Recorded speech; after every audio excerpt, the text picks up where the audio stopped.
वृंदावन धाम। जय जय श्यामा जय जय श्याम, जय जय श्री वृंदावन धाम। जय जय श्यामा जय जय श्याम, जय जय श्री वृंदावन धाम।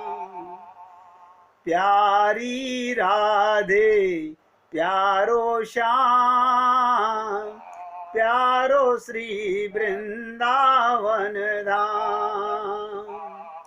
प्यारी श्यामा प्यारो श्याम, प्यारो श्री वृंदावन धाम।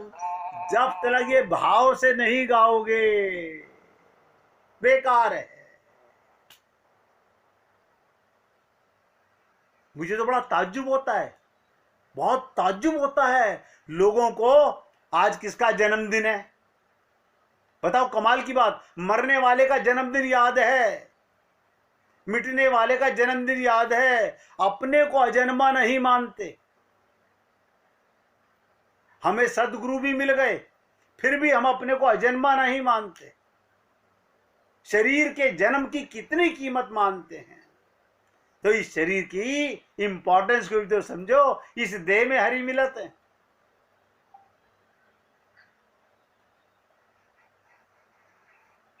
तो भगवान के प्यारे भक्तों का संग इलाज है। नोट करो, अगर भगवत प्राप्ति करनी है तो इलाज क्या है, क्या दवा है? भगवान के प्यारे भक्तों का संग। और बता दूं, बाकी सब व्यवहार वरना कुसंग। अब बुरा मत मानिए, या तो मैं झूठा बोलूं या मैं मिलावटी बातें करूं, वो मुझे गवारा नहीं है। सबसे व्यवहार कीजिए। जब तक परहेज नहीं करोगे तब तक इलाज नहीं हो सकता। ऐसा नहीं हो सकता कि डॉक्टर साहब मेरी शुगर खत्म हो जाए, अब मुझे जलेबी रोज खानी है। मैं जलेबी का इतना शौकीन हूं कि मर जाऊंगा उसके बिना खाए। क्या मतलब? भगवान मिले कि ना मिले, हम कुसंग के बिना नहीं रह सकते। क्यों? हमारे को नशा है खोपड़ी में। जब तक हम 4 घंटे मल मंथन ना कर लें तब तक हमारे को हाजमा नहीं बनता। तो परहेज भी बता दिया। साधना दवा है केवल भगवान से और भगवान के भक्तों से प्रेम, और परहेज है केवल भगवान के भक्तों को, सत्संग को छोड़ के, सत्संगियों को छोड़कर बाकी सबसे व्यवहार और उनसे प्यार। ये परहेज है। अन्यथा नोट कर लीजिएगा, श्रीमद् भागवत का कोई लाभ नहीं मिलने वाला, कोई लाभ नहीं मिलने वाला।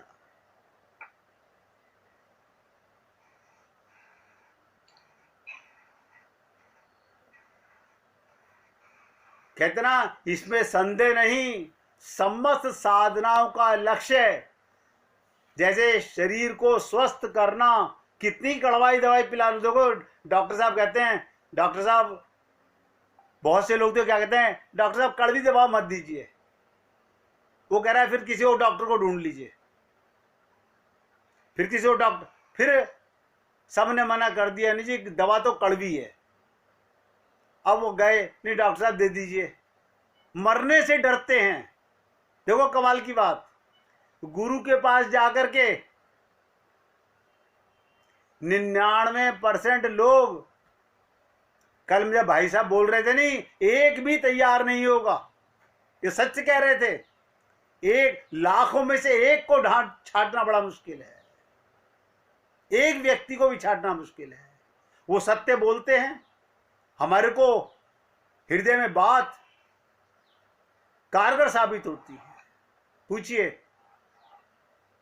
सर, किसी भी भगत को, इंसान को आशावादी होना चाहिए, बिल्कुल नहीं होना चाहिए। होना चाहिए। अब क्या है, देखिएगा, हमारे को डॉक्टर पे पूरा भरोसा है, गुरु पे संदेह है। निराश नहीं है, हम आशावादी है। नहीं, अब वो निराश नहीं है, वो सही कह रहे हैं, वो निराश नहीं है। उन्होंने कहा, भावुक होना चाहिए आदमी को। सुनो सुनो मेरे प्रभु, सुनो, ध्यान से सुनो। देखो, ये इन्होंने क्या कहा, भावुक का मतलब क्या, भगवान भाव के भूखे हैं। भगवान आपके सवा मनी के भूखे नहीं हैं, आपकी करोड़ों रुपए का दान नहीं देख रहे भगवान। भगवान तुम्हारा भाव देख रहे हैं। अब सुनिए, इसी बात पर, इसी बात पर आप, भगवान ने तो रावण को भी अपना चेला बनाया बनाया बनाया जी, बनाया, और उसका भी कल्याण किया। अब सुनिएगा, आपको भाव के ऊपर एक कथा सुना देता हूं। महाराष्ट्र में जब नामदेव जी थे, ज्ञान देव जी थे, उसी समय एक भक्त हुआ कुर्मदास। क्या नाम था, कुर्मदास। वो ब्राह्मण था और पैठन में रहता था। उस गांव का नाम था पैठन। जन्म से, ध्यान से सुनो, उस कुर्मदास के जन्म से हाथ पैर नहीं थे। बताइए कमाल की चीज, हाथ पैर नहीं, जहां कभी पड़े रहते और जो कोई भी लाके खिला देता। हाथ नहीं खाए कैसे, पैर नहीं चले कैसे, और किसी ने मुंह में डाल दिया, उसी से निर्वाह हो रहा था, फिर भी जिंदा था। और देखिए कमाल की चीज, वो भक्त बना। एक दिन पैठन में कहीं हरि कथा हो रही थी, सत्संग हो रहा था। इन्होंने दूर से उसकी आवाज सुनी और पेट के बल, ध्यान दो, चाहना बता रहा हूं, हाथ नहीं पैर नहीं, चल नहीं सकते, दौड़ नहीं सकते, पेट के बल रेंगता रेंगता वहां जा पहुंचा। देखो, इसे कहते हैं तड़प, इसे कहते हैं भावना। ऐसी भावना मन में थी कि उस सत्संग तक रगड़ते रगड़ते पहुंच गया और शरीर से लहू निकलने लगा। उसे परवाह नहीं।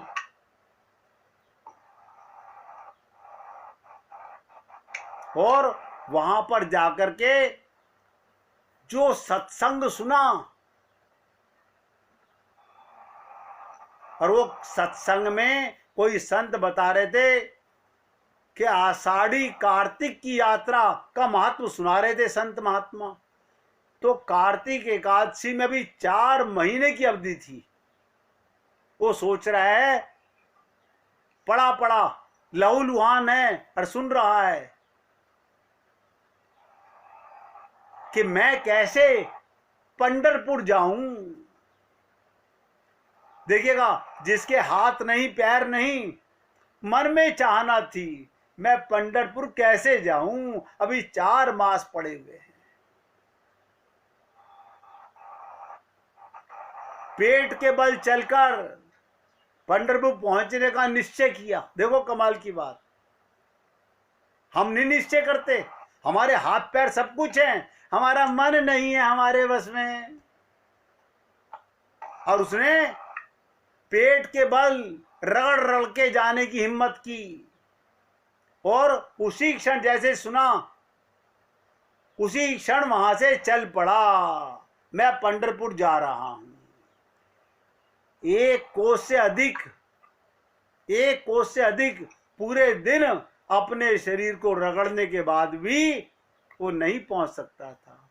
रात को कहीं ठहर जाते और भगवान की उपस्थिति से कोई न कोई भक्त उनके मुख में अन्न और जल डाल देता। इसी तरह 4 महीने में, नोट करो कहां पहुंचे, लहुल नामक स्थान में पहुंचे। उस जगह का नाम है लहुल। अब ध्यान दीजिएगा, अगले दिन की एकादशी थी। 4 महीने में अपने शरीर को रगड़ते रगड़ते लहुल नामक गांव में पहुंचे और अगले दिन एकादशी थी और पंढरपुर वहां से 7 कोस था। वो एक दिन में 1 कोस चल पाते थे। किसी तरह से भी कुर्मदास वहां एकादशी को पहुंच नहीं सकते थे। मैं लगन की बात बताना चाहता हूं, मैं संकल्प की बात बताना चाहता हूं, धारणा की बात बताना चाहता हूं। हमें इसी जन्म में भगवत प्राप्ति करनी है, ये धारणा अभी हमने धारण नहीं की है। ये उस कुर्मदास की बात बता रहा हूं जिसके हाथ पैर नहीं थे और एक दिन रह गया एकादशी में। पंढरपुर 7 कोस दूर है और कुर्मदास लाचार है और मन में क्या सोच रहा है, क्या इस अभागे को भगवान के दर्शन कल नहीं होंगे। देखो क्या भाव है, क्या इस अभागे को भगवान के दर्शन नहीं होंगे, मैं तो वहां कल तक नहीं पहुंच सकता। मन में एक भाव आया, ध्यान से सुनो सब जने। क्या भाव आया, प्रभु मेरे हाथ पैर नहीं है, मैं मजबूर हूं। आपके तो हाथ पैर भी हैं, आप तो मजबूर भी नहीं हो। देखिए भाव, अभी भाई साहब ने कहा था ना, केवल भाव की बात है। मन में ये भाव आया कि प्रभु मैं अपाहिज हूं, आप तो सर्वसमर्थ हो, मैं 7 कोस नहीं रगड़ सकता अपने आप को, आपके तो हाथ पैर भी हैं। मन में आया, क्या भगवान यहां तक नहीं आ सकते। बस भाव की बात थी।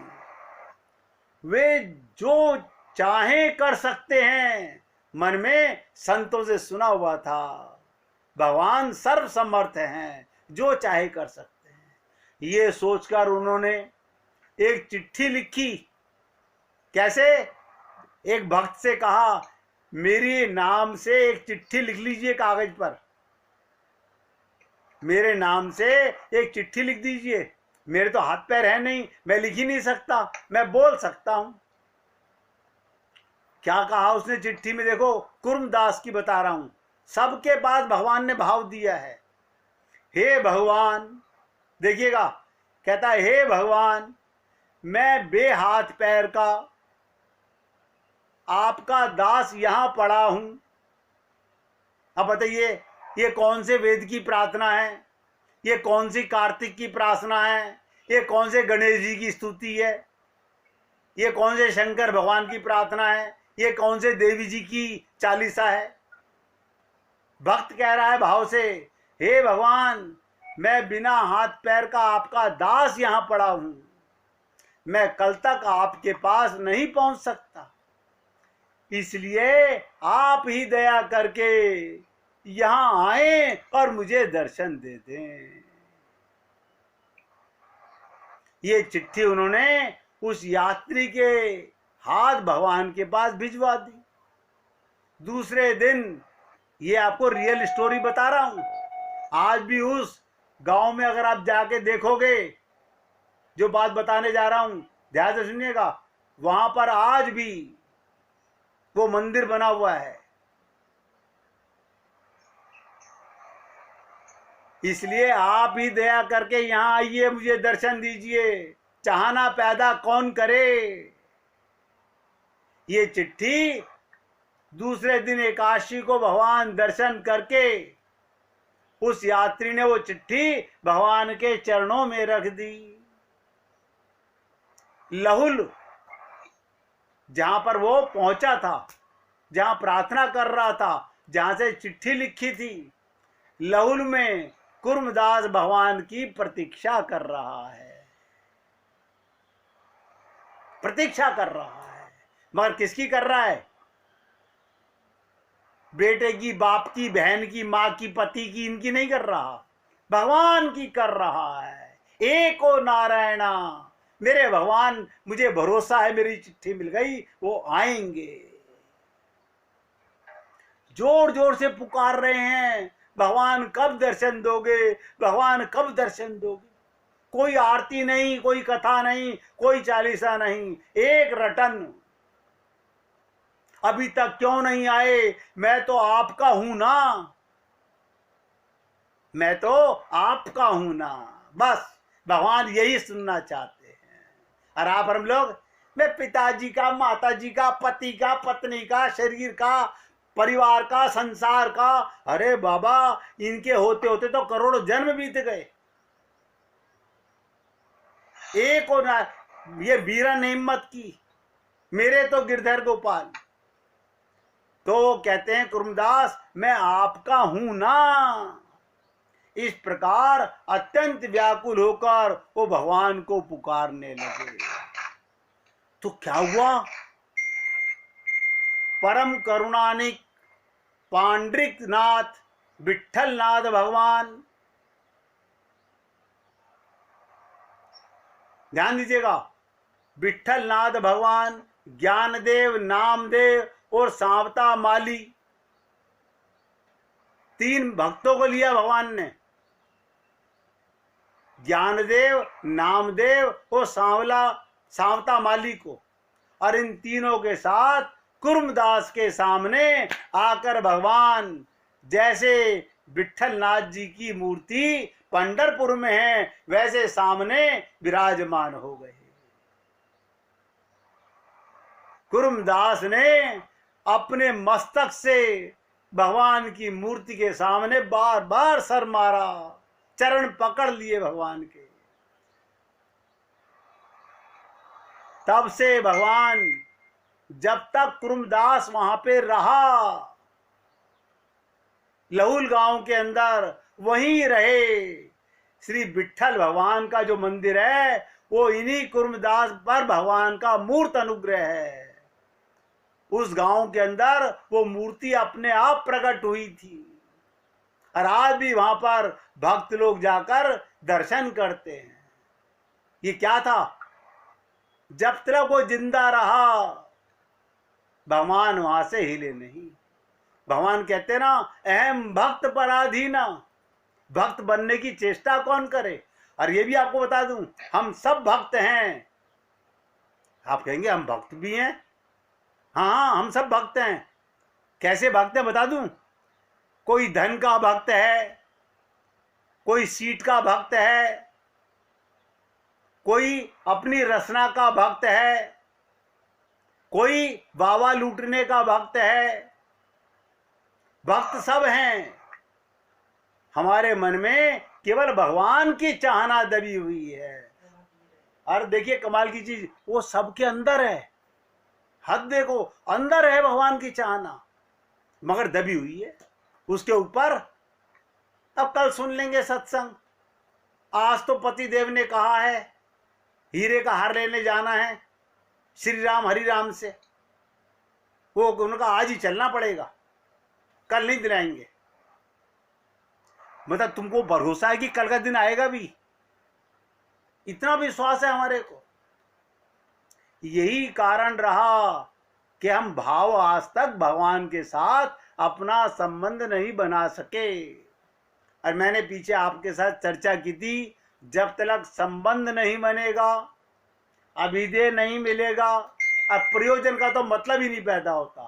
तीन मार्ग मैंने बताए थे, संबंध, अभिधेय और प्रयोजन। पाना सब चाहते हैं भगवान को, संबंध कोई नहीं बनाना चाहता। अब ठीक है ना, हमने मंदिर में सुबह 5 मिनट तो पूजा कर ली थी। अरे बाबा 1 मिनट मंदिर में मत जाओ, बताओ इससे ज्यादा क्या कहूं मैं। 1 मिनट मंदिर में मत जाओ, अपने को भगवान का मान तो लो। पखाने में रहो, भगवान का मान के रहो। गोपियां किसी मंदिर में नहीं जाती थी, उनके मन मंदिर में श्याम रहता था। उनका संबंध भगवान से था। वो जो भी कुछ करती थी,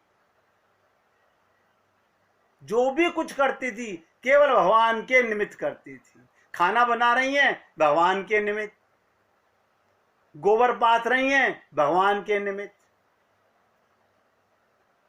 अब आप सोचिएगा, ये मैंने आपको उस भक्त की बात बताई है।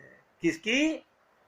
जिसके पास ना हाथ थे ना पैर थे। वो डॉक्टर के पास नहीं गया, मेरे हाथ लगा दीजिए, आजकल तो हाथ पैर भी लग जाते हैं।